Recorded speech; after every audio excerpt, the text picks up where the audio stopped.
Welcome to the Free Agent Underground Show. This is Kevin Miller. It's Wednesday, July 11th, 2012. After a month, I am back in Colorado, thank God, because the weather is beautiful and it's been so hot everywhere else that we have been, Tennessee, New Mexico, and all that good stuff.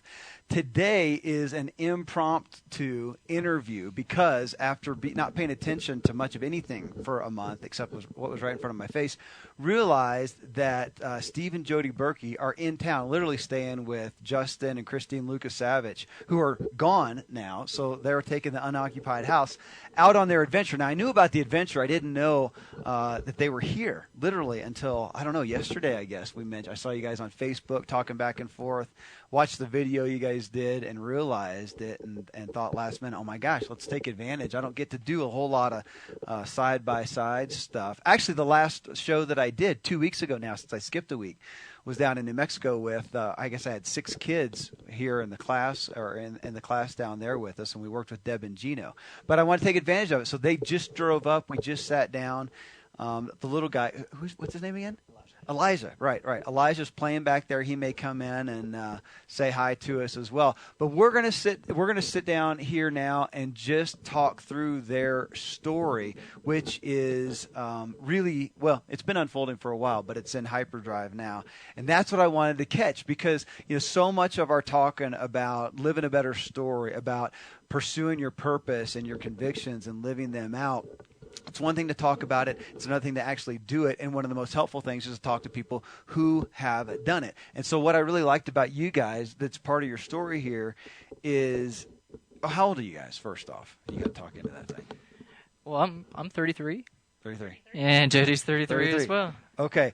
Elijah's 3, and you guys both had your different careers going, different jobs. You had the house. You had all the stuff. So you were, like you talked about, doing the American dream, but you were also settled. You're settled, which is pretty much where everybody listening is. They're settled. Life is happening. They're in a place. There may be friends and family around. There's responsibilities, duties, work. And so you're there, and that's where we get, obviously, and feel like it's so hard to do anything. It's hard enough even just to find, an hour outside of the week of your general activities to pursue something different, much less make a big life change, which is what we're about at Free Agent Academy. And which I have to say, Steve and Jody were members, oh my gosh, a long time ago. Yeah, in the beginning. In the beginning. Came to an event, I think, out in Tennessee. You didn't come to one here, did you? No, just Tennessee. One of the original ones out in Tennessee. And so I'm grateful to have been a little part of where you guys are. But that's what we talk about, is finding that little bit of margin. So you're there where everybody probably is now. So I wanted to say that before people. A lot of times I feel like we showcase these stories of, okay, they ditched the dream, the American dream, they took off, and people can't relate. But you should, because they were where you are probably not that long ago. So you were there. And I'm going to let you guys tell a little bit. Now, I know you blogged about it. Let me give their websites first off before you guys start talking too. Now, Steve's business, or both of you guys really, but it's 90 Revolutions, the number 90, 90revolutions.com, which we'll talk about what he is doing there. But then, and part of that website, 90revolutions.com/the other side, okay? 90revolutions.com/the other side is where they're talking about this epic adventure. And yet, to cut to the chase, they ditched everything. They're off. They're on the road. Right now, they're sitting here. Tomorrow, next day, they'll be someplace else. And they're going for it to write a different story. So here you guys are. Let's go back, and then we'll come forward to the present. Here you guys are with, like you said, the house. You kind of went through your story. Jobs, doing that, looking at kids. And why wasn't that? Start with the basics. Why wasn't that enough?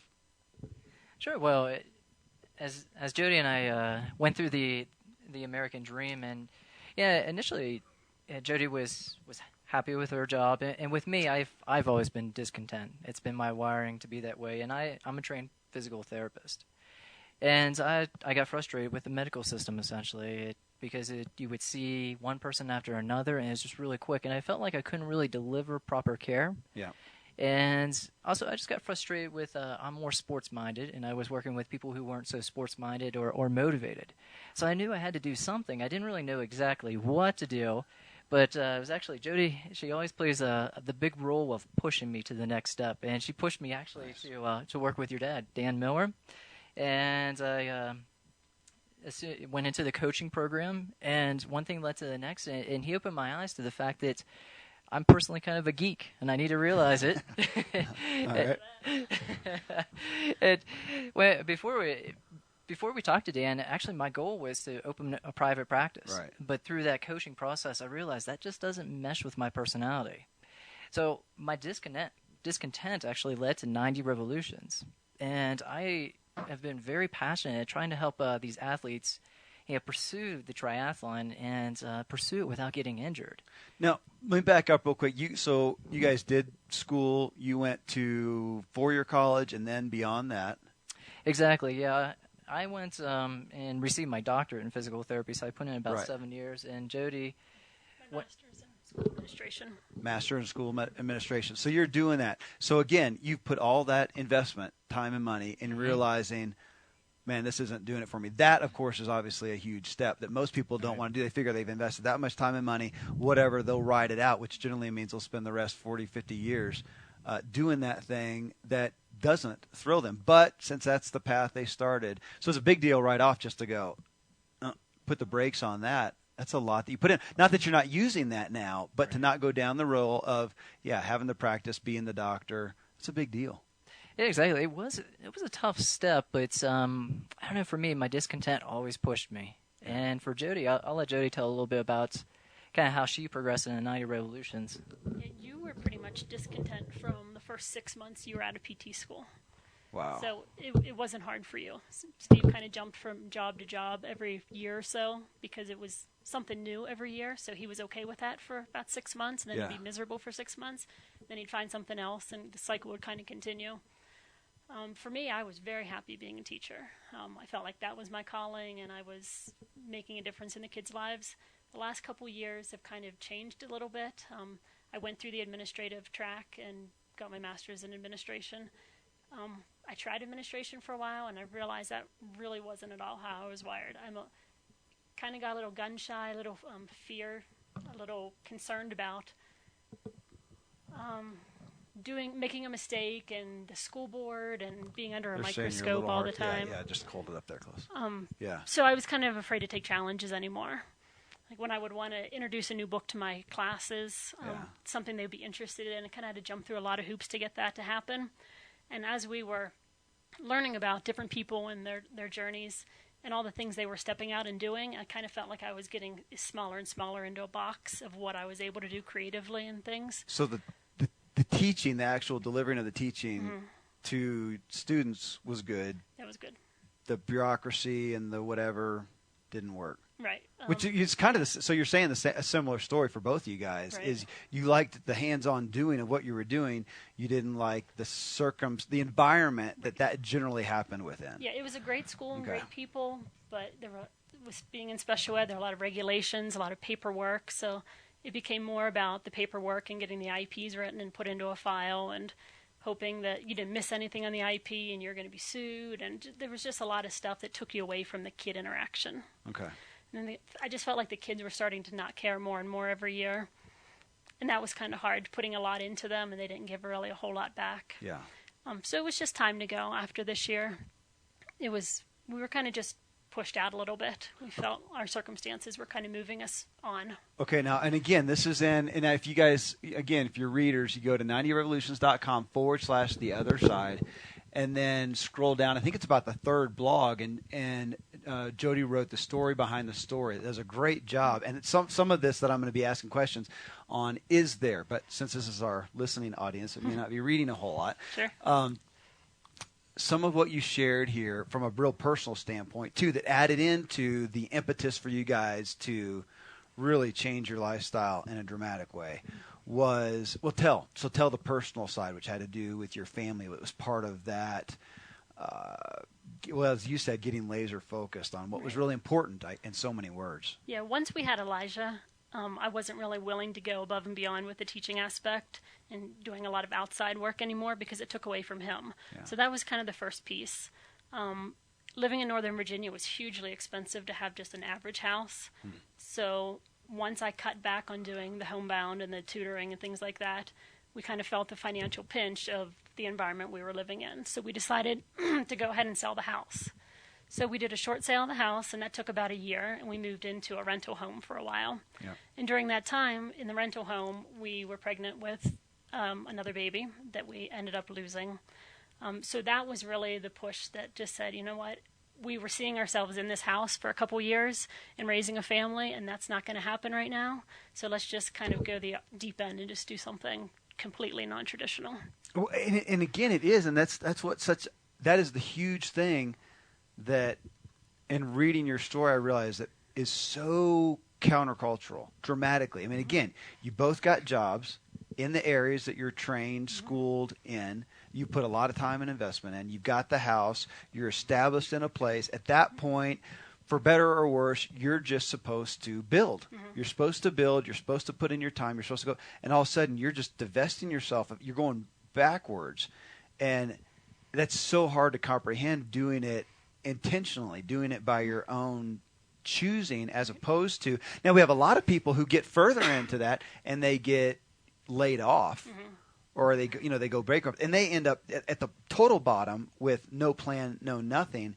And for some reason, that's a little more socially acceptable than proactively saying, no, this isn't heading in the right direction. We're going to quit building in the American dream format. Now, obviously, you're building in another way, and where that's going to end, who knows? Well, because you guys are speaking our story that things weren't. Now we had some other factors in there that were a little dire, I guess. But it was 2003 that we got rid of everything, literally garage sale and Goodwill. Got rid of everything and left with nothing. I had negative assets. I had $100,000 in debt at the time, and we started from nothing. So where everybody else was building up, we were in essence down. Now what it did was we gave ourselves margin and opportunity to figure out what we cared about, and now all of a sudden the ramp up to our life that we feel convicted in has been pretty quick and more significant than I think it would have the other way.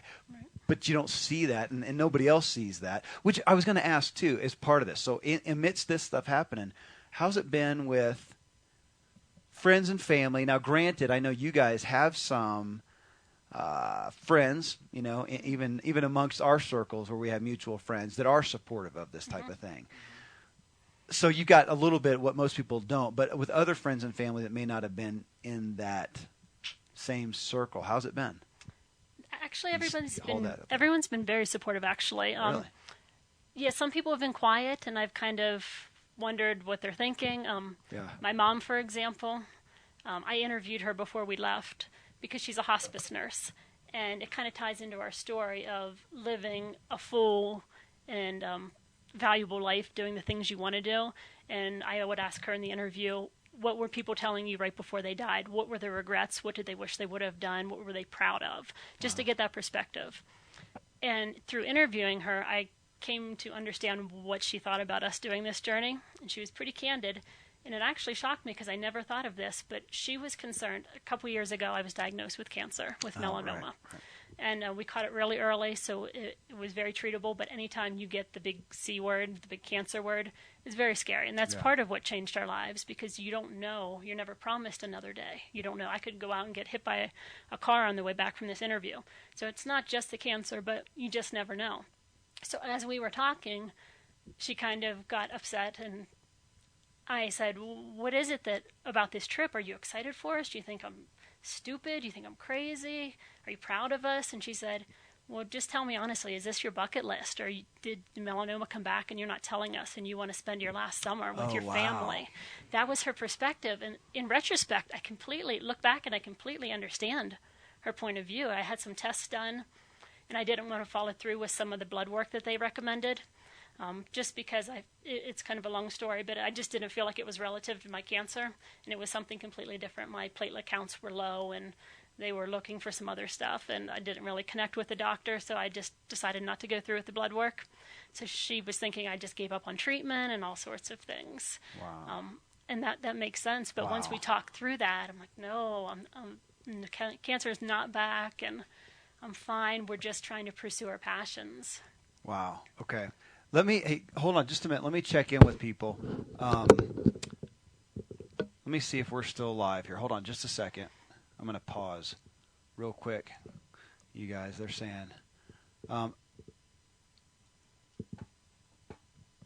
everything looks right on this end, but a couple people are saying, hey, you guys, okay, are we on video? We're still there. Okay. I was trying to catch this, and you guys are saying, okay. All right, you ready? We're going to pick right up there. Okay, so some different perspectives on, how friends and family were pursuing it, but you didn't have any real hardcore. Because we have, obviously, as you know, we have stories of people who, they are called, complete losers and lunatics for doing something different. So that's a big gift right there. Though I guess you guys had been spending some time. You've been at this quest, in a sense, for a while. And in that, surrounding yourself with some people who are of a mindset to live a better story. And on that, I got to pull out, because you start right off in the let's see, do I have it here? Well, I don't have it. A Million Miles in 1,000 Years. Great book, which we're giving a lot of those away these days. Donald Miller. And it's about, in essence, living a better story. So you pull that out right away. You said Donald Miller, author of the amazing book A Million Miles in 1,000 Years, wrote a blog post about ways to live a good story. And he provided 3 tips. You've got to want something, which is a goofy thing to say out of the context of his book, because obviously everybody wants something. They want to have a cheeseburger tonight while watching TV and go party it up. It's not that. Want something of significance, I think, would be a little more paraphrase of that. Want something of significance. To envision a climactic scene, which is great, meaning for you guys, how do you want this to end up? Or, what do you want life to look like for Elijah, in 5 years? Kind of that aspect of who do you want to be, where do you want to be in 5 years? And then to create an inciting incident, which... An inciting incident. You shared some of those, looking at work that wasn't real fulfilling, looking at budget and home, cancer, and asking some of those questions, and looking at possible inciting incidents or actually having them happen in your life. And it's interesting, you guys are staying at Justin and Christine Lucas Adams, because they cite that book as being a real pivotal part in them leaving North Carolina and moving here, looking for bigger story, which happens in Colorado, especially. No, just kidding. But really, getting serious about life. And again, I really appreciate you saying, you said it here in the blog, that with, and you mentioned one, but you actually had 2 miscarriages, then melanoma, and put that in with the as you call it, discontent with certain things, and it just made you. Now this is my words, but kind of extrapolating out, made you just kind of get serious about life. I love what you said. That's how I say it too, is we expect that we're going to be here. We expect that we're going to be here for the 2-year, 3-year, 5-year, 10-year planning, for the bucket list at the end of our lives, for whatever. And it's so arrogant. It's I think the Western culture arrogance, expecting that we're going to be. And if I look at the responsibility, this really hit home to me. It was even, like a year ago, in upping my life insurance. And it was hard to do that, to look even, it's that life insurance. I don't expect to die, but to know it could happen today. And what am I doing to prepare for them financially? Well, in the same sense, what am I doing to prepare them spiritually and in bigger ways, their character? So if I look and say, if I only have a year, I hope that I get that much longer. But if that's it, I still have to work. I still provide income. We still do laundry, just take a shower. But a year, I got to be pretty intentional about my time. And it sounds like you guys got to that point at a relatively young age. Yeah, talking about the epitaph at the end of life, that you're asking those questions now. And so at 33, again, got rid of the house, got rid of the jobs. Not that you're not still working, which we'll talk about, but it's huge. It's huge. And again, so you guys are freaks, basically. All right. Yeah. And that is, again, culturally abnormal. But then again, if you're, as you get to with more and more people like this, you feel like no, this should be the normal. It's abnormal what we have bought into is what I feel like. I mean, do you find yourself feeling like that more and more each day as you're doing this? Like, this is righter as far as for what you feel called to. Yeah, everything in our life has gone through a season. Plain guns. There was a time in our lives that it was great to be a teacher and to be a physical therapist. Mm-hmm. That's not the right time for us right now. I mean, everything kind of goes through seasons.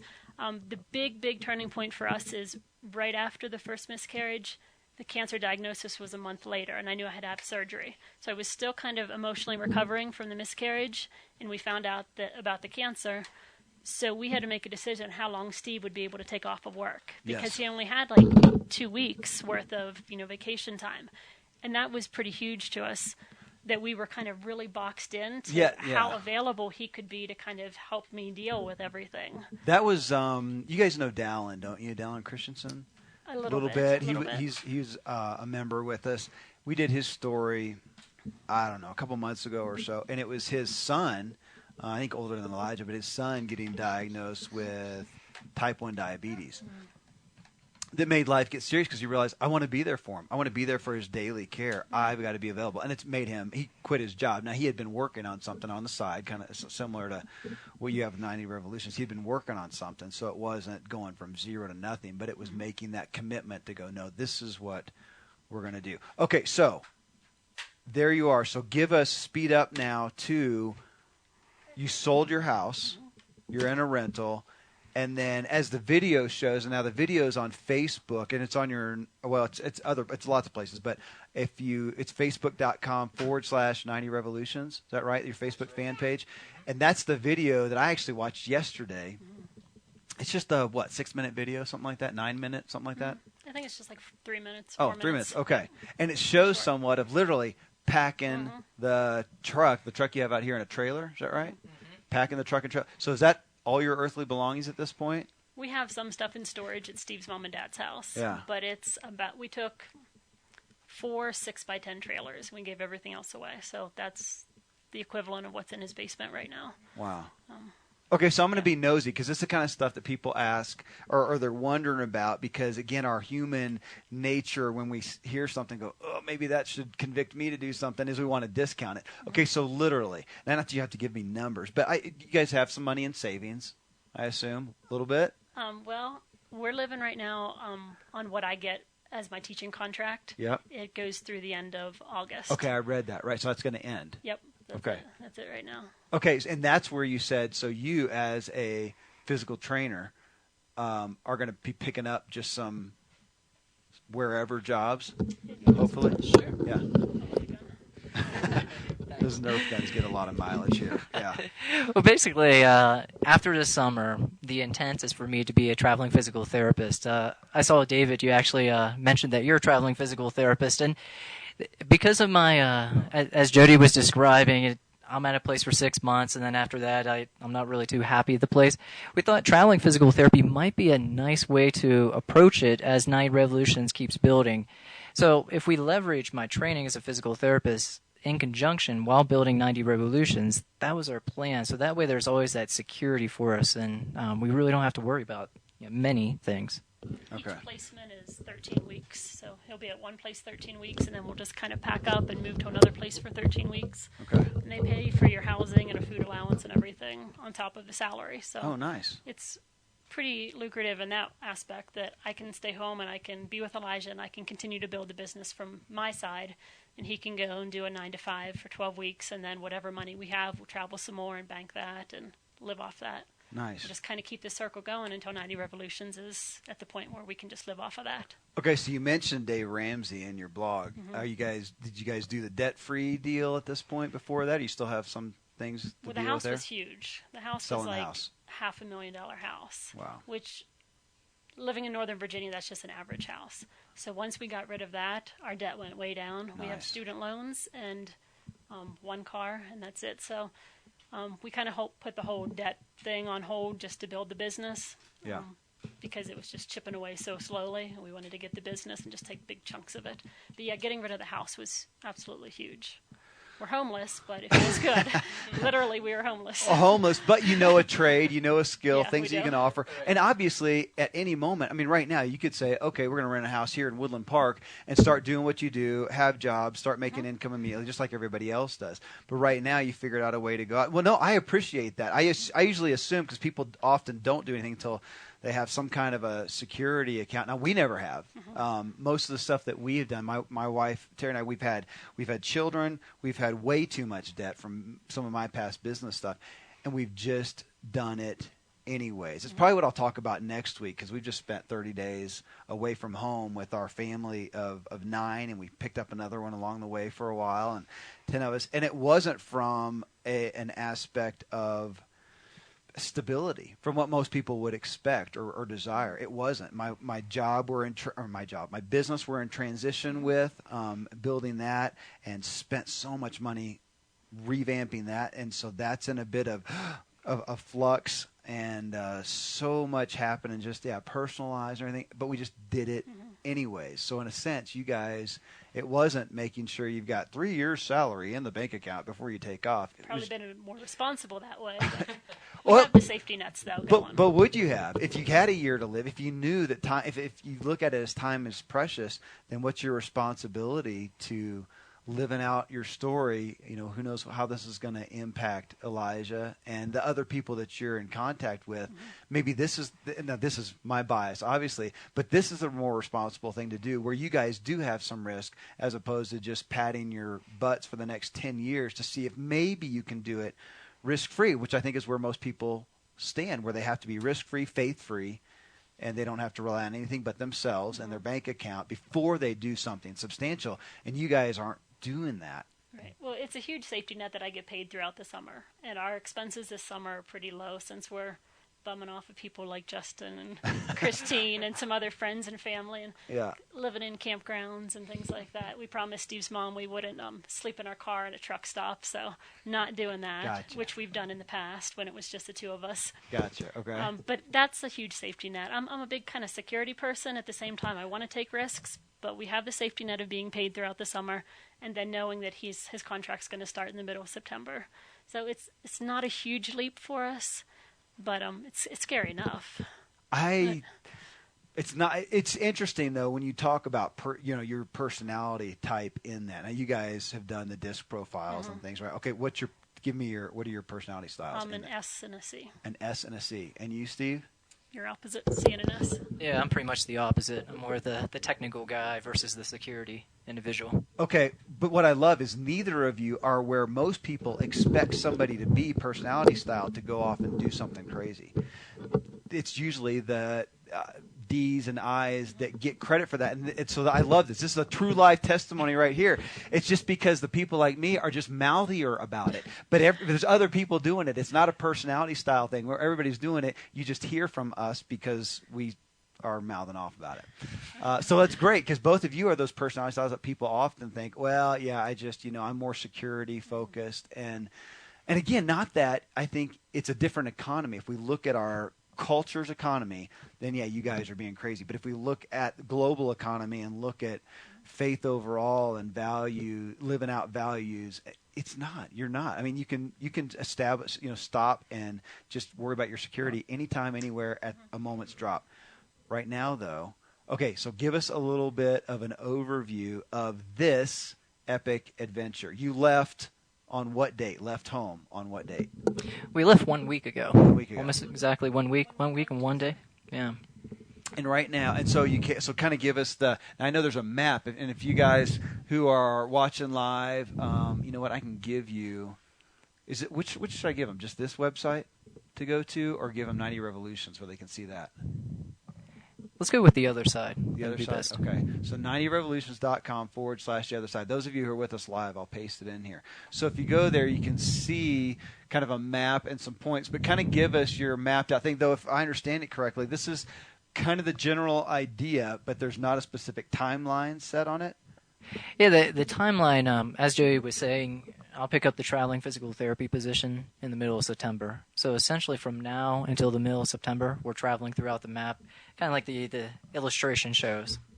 Which is okay. So give us the general states here. All right. So the little push pins, they're not exact locations. That was done just for a graphical representation. Yeah. But and we left Pennsylvania, and that's where our family is. We were living in Virginia, as Jody was saying, but then we traveled out to Kansas. Yeah. To see friends, and then eventually out to Colorado. This is our second main stop. We also stopped at Branson, Missouri. Yeah. And after we're here at Colorado Springs, Boulder, and eventually to Rocky Mountain National Park, then we're going to head to Wyoming, see the Grand Teton Mountains, as well as the Yellowstone. Beauty. Down to Utah to see some friends, and then hit Moab. Got to get some mountain biking in. Absolutely. At the Red Rocks. Yeah. And then Arches National Park, as well as down the Grand Canyon. Then out to Michigan, and we're going to go to Benton Harbor, which is a popular area for triathletes. Okay. Then finally up to West Dover, Vermont, and then down to New Bern, North Carolina. So we have a lot of traveling ahead of us, but each with a specific plan. September comes, and you've got your gig there. Then what? When it comes September, we're actually going to probably settle in Virginia for those 13 weeks. We wanted to make it easy through this transition. We had a lot going on with the business, so we decided Virginia is going to be the easiest because I'm already licensed in Virginia. We know the area, but we're going to pick around the Charlottesville area particularly because it's mountainous and still fits our personalities. It's intentional for us to live around the mountains and recreation. If I had to live in the city at all times, as well as Jody, the lifestyle is just not worth it. The commute takes away from time. Cost of living was too high, and we began to experience that, and we realized we got to get away from it. So even though I'm going to physical therapy, which is not my prime choice, it's just a means to leverage to get to the next step, we're still intentional in where we're going to live. Okay, well, so on that note, so physical therapy, that's where you're licensed, and you say that, that's what you can do. It may not be your favorite thing in the world, which is the same for me, like with business consulting. Man, I can do it. It's not what wakes me up in the morning, but I can do that. I can always fall back on doing that. Now, the thing that your primary interest is 90 Revolutions. So give us an explanation, and it's 90revolutions.com, so tell us what that is.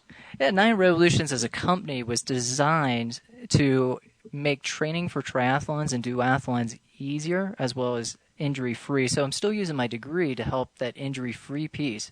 But I have a passion in developing training software and techniques that seamlessly blend with the athlete's life. Yeah.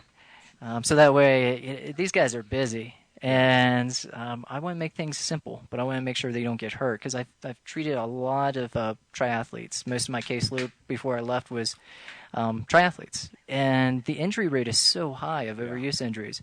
But the funny thing is, if you teach the person and show them the right way, you can eliminate a lot of these injuries. Well, okay, so two things on that. One is just looking, again, from a work standpoint or a business standpoint, the aspect, you mentioned this earlier, of knowing what target market you enjoy working with and what you don't. So physical therapy, I've been in different, gone to physical therapy for different injuries in the past, and I'm sitting there alongside somebody who's not in really good shape.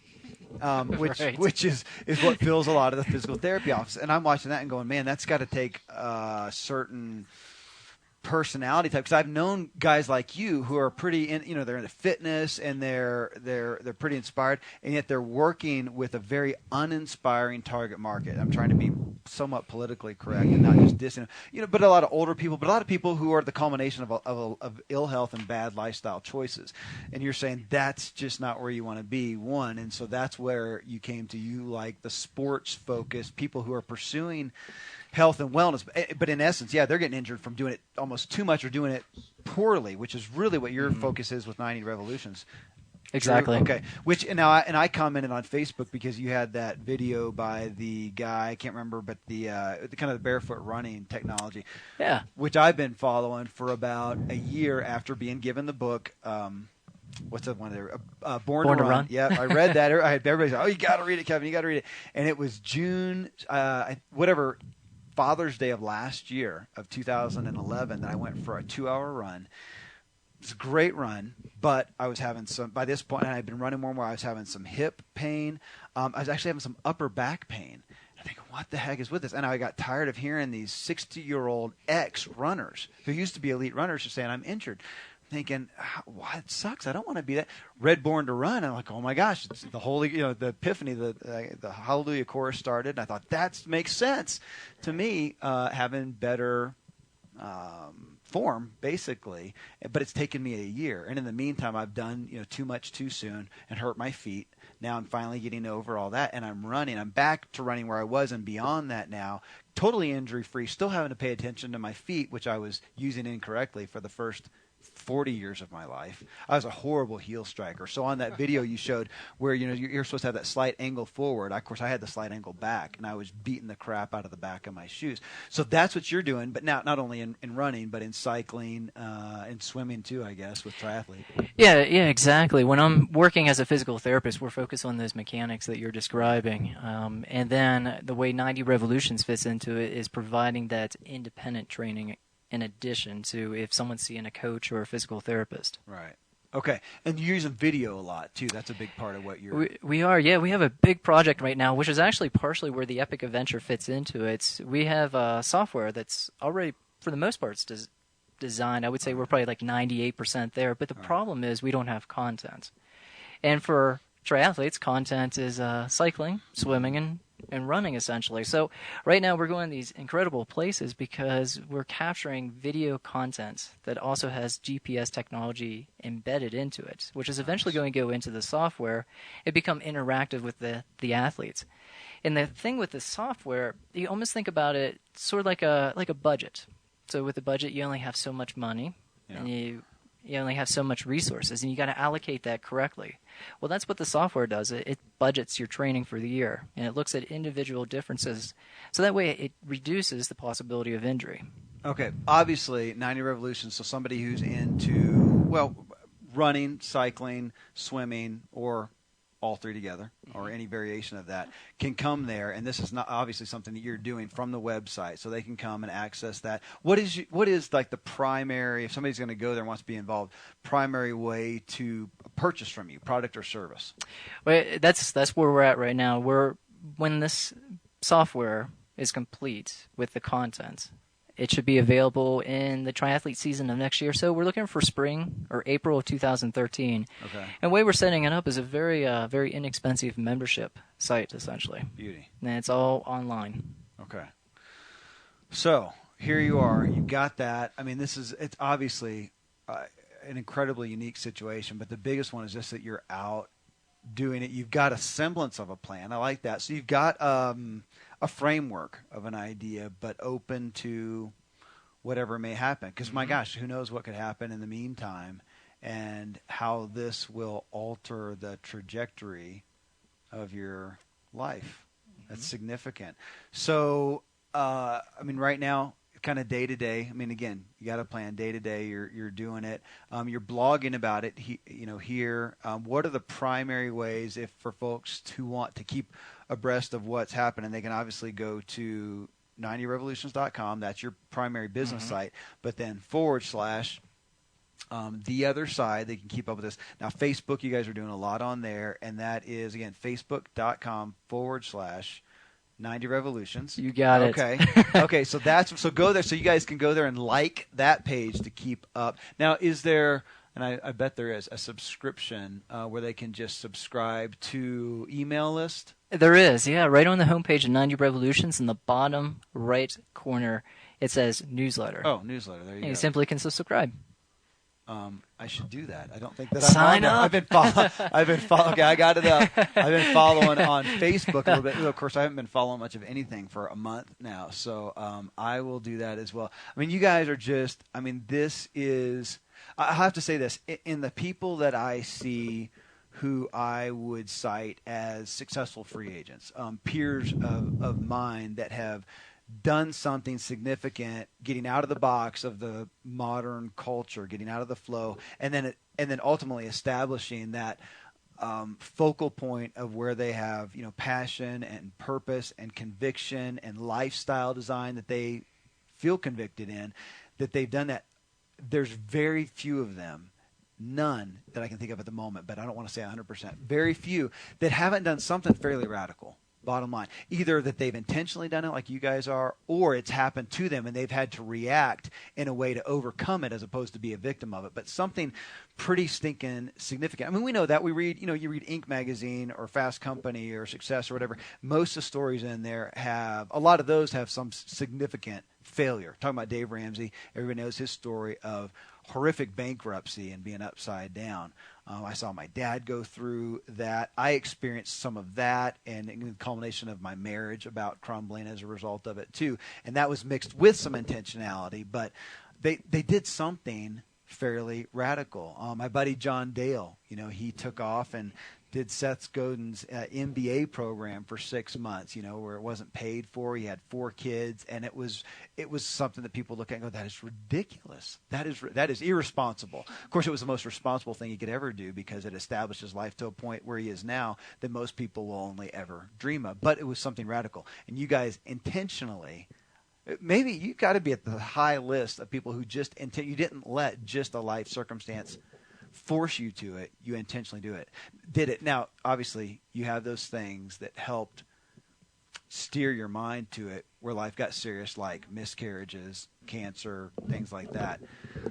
So somebody can beat them, okay? Here, if we're keeping score, by not even waiting for that to happen and just taking account of your life and going, this is not headed the way I want to go. What am I going to do to change that? Okay, so I would really encourage folks for you to go to 90revolutions.com/the other side and go to, it's the July 3rd entry that Jody wrote, the story behind the story, and you can read some more in-depth aspects of, the inciting events, the climactic moments that you're talking about, and some of the story that led out to this. But I do hope this convicts some of you guys that are watching now, listening now, and the thousands that will be listening to the podcast to look at it and go, this is the kind of things that always hit me in the face to hear a story like this and kind of sit there and go, I can't really claim a reason not to do something more. Now, do you have to give up your everything? Do you have to sell your house, give up your career? I mean, I don't know. Only you can say to what degree, but I think the big point is something significant is going to have to change if you're going to drastically change that trajectory of your life that probably right now, just like the Berkeys, was set. I mean, it was set. You guys were set. Again, you got the town you live in, the city you live in. You've got jobs. You've got history. You've got a kid. You've got a home. You've got bills to be paid. And at that point, people pretty much just say, well, life is set. I'll do the best that I can from here on forward. Holy moly, I mean, the amount, the short time, if we look at lives that have been changed drastically, in essence, short amount of time to totally do a life makeover. That should be the next reality TV. Actually, you shouldn't be watching the crap, but if you are, that would be a great one. It's just life makeover. I don't know if it exists out there or not, but next business model. I'd have to watch TV if I did that, and I'm not willing. But I mean, what a great thing to look at life. Actually, that would be somebody. There you go. There's an idea of the day. Is don't they do extreme like house makeover stuff? Extreme facial makeover. How about extreme life makeover? And people who just did it. You guys are a killer example. Now, I have not been paying attention to the chat at all, and I don't know if there's any specific questions for you guys on this thing. But again, for people to connect with you, and if somebody just wants to come literally just ask a question, just Facebook, is that the best place to hit you up? Yeah, that would be fine. Yeah, they can go to Facebook, or they can even go to 90 Revolutions on our contact page. We answer everything and keep up with it. Okay. Well, and it's a place to stay for a while. We're into that. Yeah, if anybody's on that route with a free place to stay, that would be excellent. Thank you guys. Any last things that you guys want to offer folks here? It's putting you on the spot, I know, but to say, I mean, again, knowing that the main thing is knowing, in my opinion, is that we get in our lives, we get set, and we don't feel the freedom, the permission, as Andy Traub would say, the permission to change, to say, no, I'm not going to accept that. I'm going to do something different. I mean, you guys are rare. And you're not if we do the personality style, you're not in the risk type model that people would say, but you came to a level of conviction, I guess, with it. and just did it. Is there, so if you look at that and go, gosh, as far as a trigger, an impetus, a conclusion that you came to that you would offer out there, give them a word on that. Yeah, I've been saying the cancer and the miscarriages have been the worst thing that's ever happened to me, but at the same time, they've been the best thing that's ever happened to me because they made me look at life through a completely different lens. And had those things not happened, I would just kind of be trudging along, doing whatever. I'd been going to work, doing my best. I never kind of coasted through life. I always gave everything my best, but I had to make a big change. And those were the worst things that happened to me, but they also were the best things because they set me on a new course. I think God just has a plan for everybody, and that was just part of our plan.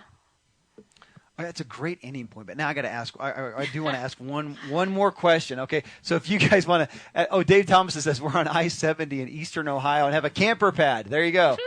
A guest room in Western New York. There you go. Okay, Yeah. keep them coming, folks. Okay, all right. Okay, what? Mom and Dad are gonna be so mad. Okay, so before I wrap up with the outro music here, was there a concise moment or time period where you did sit back and write out, where you wanted to be, life goals, or just sitting back and saying, what do we want to do with our lives? Or was it just kind of within the context of these events that you started discussing things? Does that make sense? Yeah, we've had kind of a plan for the last 5 or so years with working with your dad and really getting something down on paper.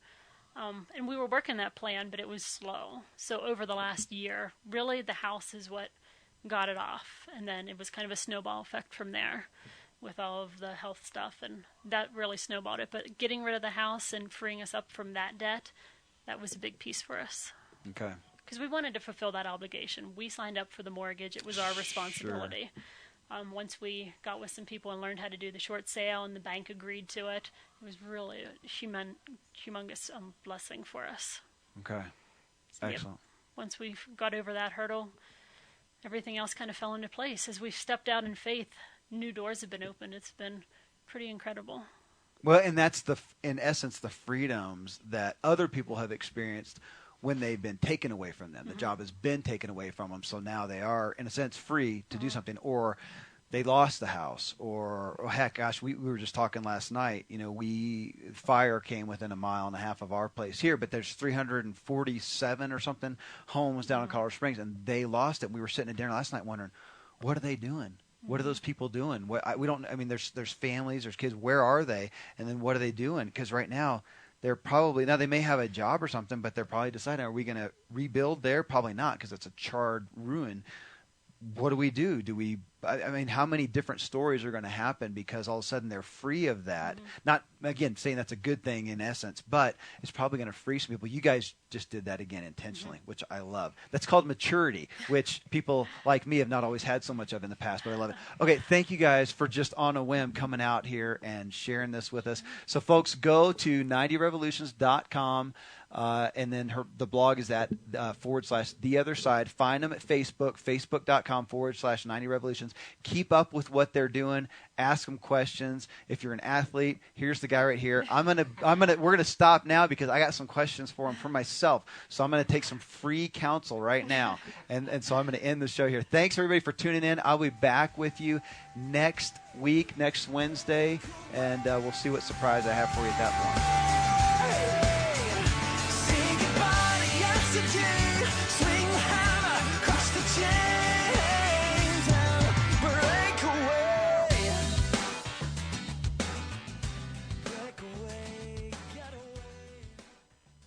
Okay.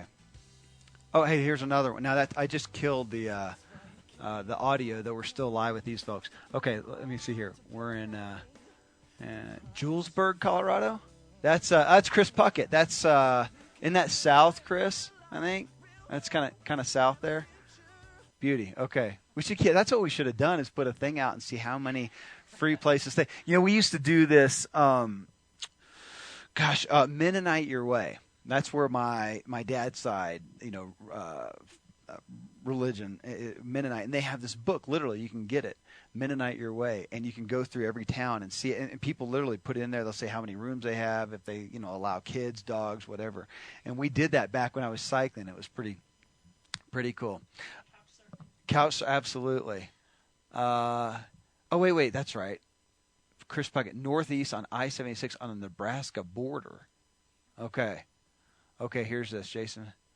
Oh, Oregon. I don't think you guys are going that far. Okay. Hey, thank you guys. Thanks for tuning in. I'm going to go ahead and stop this so I can ask some counsel here. So thanks, everybody, for tuning in.